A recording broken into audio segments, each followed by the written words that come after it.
What if the way you claim Social Security ends up costing your surviving spouse more than any market downturn ever could? Most people think that Social Security is just a monthly check, but it's not. It's a structural decision that quietly reshapes your tax bracket, your Medicare premiums, your withdrawal strategy, and eventually your survivor's financial life. And here's the part almost no one models. The decision that feels safest at 62 or smartest at age 70 can create pressure 10 to 15 years later when you have fewer options left. The biggest risk isn't claiming too early, and it's not claiming too late. It's making the decisions in isolation. That's because Social Security doesn't operate alone. It interacts with your IRA. It interacts with your tax brackets. It interacts with Medicare. And it interacts with what happens when one spouse is suddenly filing single.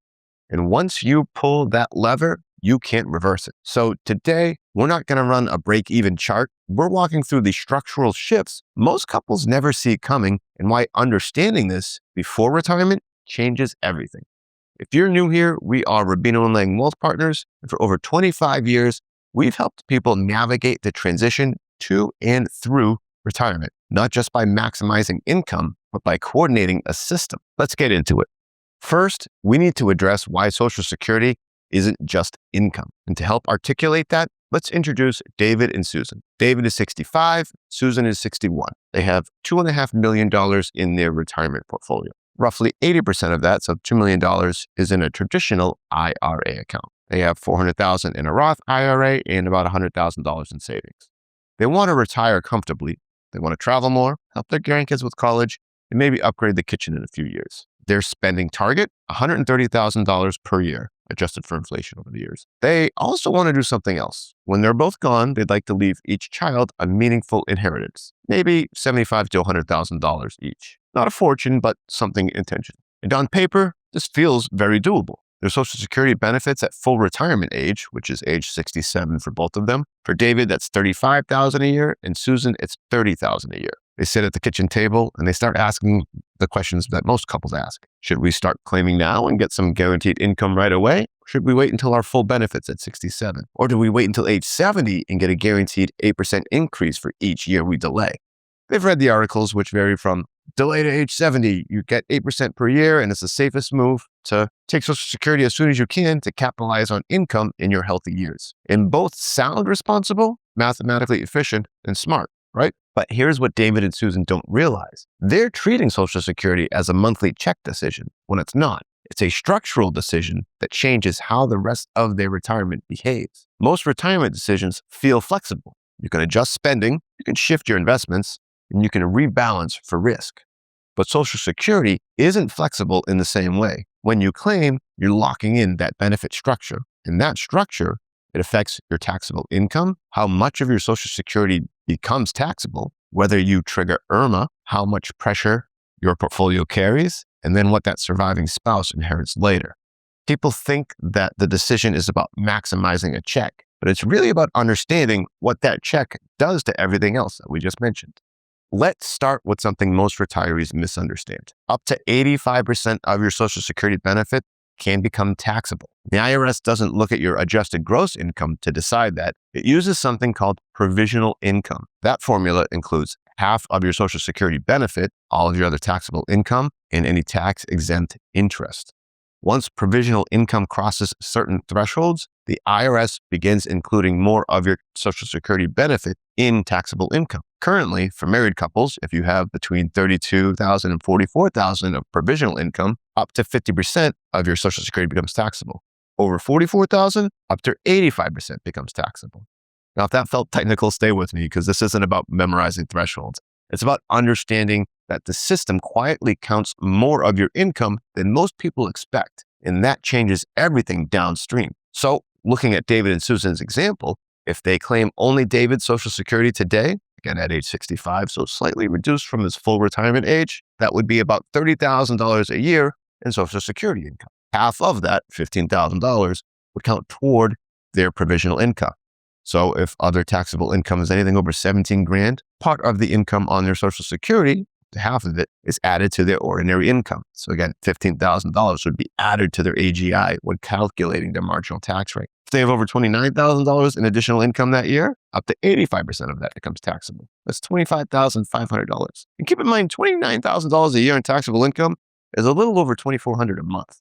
Now, a few years later, when Susan eventually starts her Social Security income, well, the amount of Social Security that's going to be taxable increases dramatically more, right? And the frustration here is that you didn't necessarily earn more money. The system just decided more of it counts for taxes. And you'll notice that they didn't spend more either. The structure just changed on them. And that's the difference between a cash flow decision and a decision rooted in a process. And here's why that matters. When more of your Social Security becomes taxable, your overall taxable income rises. That can put you into a higher marginal tax bracket, increase taxes on your IRA withdrawals, and increase any capital gains exposure. Now, you're going to have to withdraw more from your portfolio just to net the amount that you needed to live your lifestyle, which then means your portfolio has to work harder, not because you're receiving or spending more, just because the structure shifted. Naturally, this might cause people to think, well, then it makes sense to delay claiming my Social Security benefits, right? They grow at a guaranteed 8% rate, and I won't have to withdraw as much from my portfolio through most of my retirement. And yes, the Social Security Administration increases your benefit about 8% per year after full retirement age. Statistically, from an insurance analysis point of view, that's designed to create what's called a rough neutrality across average life expectancy. In other words, the government has calculated the risks, premiums, and reserves to ensure that paying more to people who delay their benefits doesn't cause extra stress to the system, because chances are the majority of people will pass away before they recoup the amount of money that they didn't receive by claiming at full retirement age. So if you're able to delay and ensure those yearly increases and then live past a certain age, you would think that you should be able to calculate a break-even point on if it's worth it, right? But the challenge here is that neutrality assumes isolation, and retirement decisions never operate in isolation. Going back to David and Susan, let's assume that they decided to delay to age 70 and maximize those benefits. If they both retired at their current ages, 65 and 61, that would mean at least 4 years of pulling $130,000 from their portfolio, whether it be from their $2 million in IRAs, $400,000 in the Roths, or $100,000 in savings. Now, this is where most people start to feel confident. We'll just delay to 70, get a bigger check, problem solved. But let's stress test that assumption. Let's say that they only pull from their IRA, right? $2 million minus $130,000 a year, plus a little bit more for taxes, since that withdrawal amount will put them in like the 22% marginal tax rate. Again, for 4 years, but that's about $520,000. Let's also assume that the portfolio has some growth and grows at 5% annually. After 4 years, David and Susan still have about $1.7 million in their IRA. And now Dave needs to start his Social Security benefits, which has increased from that $35,000 a year, is now $44,000 a year. This reduces the strain on their portfolio for a bit, from having to withdraw the full $130,000 to only needing $86,000 a year. A few years later, Susan's Social Security benefits kick in, and now David and Susan need only about $50,000 from their portfolio to net that $130,000 a year for their lifestyle. This allows their IRA, because of that compounding at 5%, to rise back up to almost $2 million. Now, on the surface, this looks brilliant, right? Bigger Social Security, the IRA is pretty much restored, and life looks great. And this is where most break-even charts stop. But retirement planning doesn't end at age 70. It keeps going. And this is the part that almost no one models when they're focused on maximizing their Social Security check. That's because a significant change happens once David turns age 75. He has to start withdrawing what's called the required minimum distributions from his portfolio. This is calculated using an IRS uniform lifetime table, which dictates a roughly 4% withdrawal when you're age 75. That means David and Susan have to withdraw over $81,000 from their IRA, all as ordinary taxable income. And again, half of their Social Security benefits are added to that amount, which now is over $40,000 since their combined benefits are just over $80,000. This puts them well over that threshold to have up to 85% of their Social Security income subject to taxes at their marginal tax rate. And again, nothing here went wrong. They followed what sounded like smart advice. The pressure built because the pieces weren't coordinated. But now, at a minimum, their adjusted gross income is going to include the $81,000 from RMDs plus about $68,000 from their Social Security. which again puts them well into the 22% tax bracket. So in order to net $130,000 a year, and quick note, we haven't adjusted that number for inflation or growth over the years like we've done with your portfolio and Social Security. But again, even if we stay at that number, they're going to need to increase their withdrawals just to make sure they achieve that net level of income. Also important to note here, R&Ds are not a one-time occurrence. They need to be fulfilled for the rest of their lives or until the IRA gets depleted. Plus, the amount by percentage of the portfolio increases with age. So at age 75, that's the lowest amount percentage-wise that it will ever be.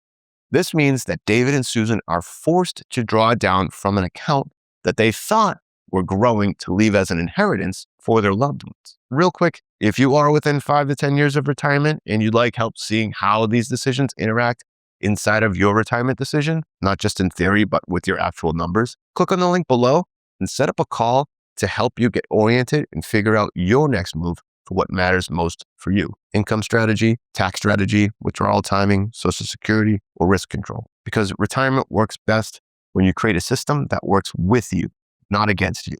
Okay, so now we know why coordination matters more than simply maximizing your paycheck. There's another pivotal piece that most couples completely miss. The real kick in the pants here is what happens when a spouse passes away. This is where a lot of retirement plans break because the tax code does something subtle but absolutely brutal to the surviving spouse. Let's again go back to David and Susan. Again, let's assume that they continue with this delay until age 70 strategy for their income needs. They manage brackets carefully, everything feels under control, but then David passes away at age 79. Susan, now age 75 herself, moves from married filing jointly to filing her taxes as single overnight. That means from a tax perspective, that 12% income tax bracket is roughly cut in half. The 22% tax bracket is cut in half. The thresholds for IRMA penalties drop dramatically, and the Social Security taxation thresholds shrink. But her income needs, they don't drop as proportionally. And on top of that, Susan only gets to keep one Social Security benefit, but she is allowed to choose. So she chooses David's, which is slightly higher of the two. But again, she loses hers. So because Susan is 75, she is still required to take RMDs from that RIA portfolio. So if she's withdrawing over $80,000 a year in required distributions and her Social Security income is roughly $45,000 a year, again, not considering cost of living adjustments over the past 5 years, that is over $118,000 minimum in taxable income as a person who is now filing taxes as a single person. This could easily put her into the 24% tax bracket and dangerously close to the IRMA penalty. Now, I've mentioned that a few times, but what is IRMA? IRMA stands for Income-Related Monthly Adjusted Amount. For 2026 Medicare premiums, which are based on 2024 income, the first IRMA tier begins at approximately $109,000 for people who file single and $218,000 for married couples. If income crosses that line by even $1, your Medicare Part B and Part D premiums start to increase. This means much higher healthcare costs for Susan. Now, let's bring this all back to the understanding that your claim timing decision doesn't just affect your monthly check amount. It affects how aggressively you draw from your IRA, which affects taxation, which again affects Medicare, which we just learned. It also affects the surviving spouse. This is the moment that most people realize that the decision was never about maximizing one lever. It's about coordinating the system. Neither of these scenarios is universally correct. The correct answer depends on your portfolio income needs, your tax asset allocation, surviving spouse income modeling, and some longevity assumptions.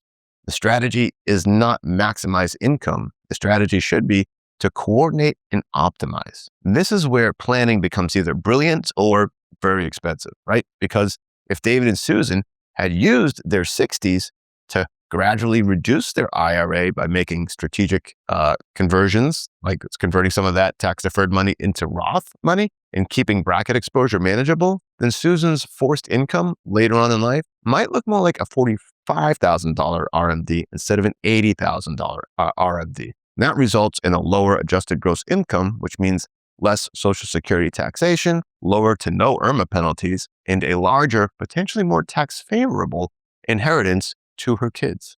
That difference compounds for the rest of her life. And it's not because they invested better, but because they understood structural triggers. This is the part that no break-even chart captures. And this is why Social Security isn't just about maximizing a check. It's about what does this decision do to mandatory income later in retirement? What does this decision do to a surviving spouse? And what does it do to bracket compression? Retirement problems rarely show up as a crash, right? They show up as tighter margins, fewer options, and decisions you can't easily undo. And by the time you start to feel it, there are fewer levers for you to pull. So you can't control how long you will live. You can't control the market, and you can't control when one spouse passes away before the other. But you can control how prepared you are for those realities. And you can control whether your income decisions today quietly create pressure tomorrow or create stability instead. Again, Social Security isn't just a check. It's a structural choice. And if you understand how it interacts with your taxes, your Medicare premiums, your withdrawal strategy, and your surviving spouse plan, you can give yourself something most retirees don't really get often: options. If you are within 5 to 10 years of retirement and you'd like help seeing how these decisions interact inside of your own retirement situation, again, not just in theory, but with your actual numbers, click on the link below. Set up a quick call to help you get oriented and decide your next move for what matters most right now. Because retirement works best when you create a plan that works with you, not against you. Until next time, take care.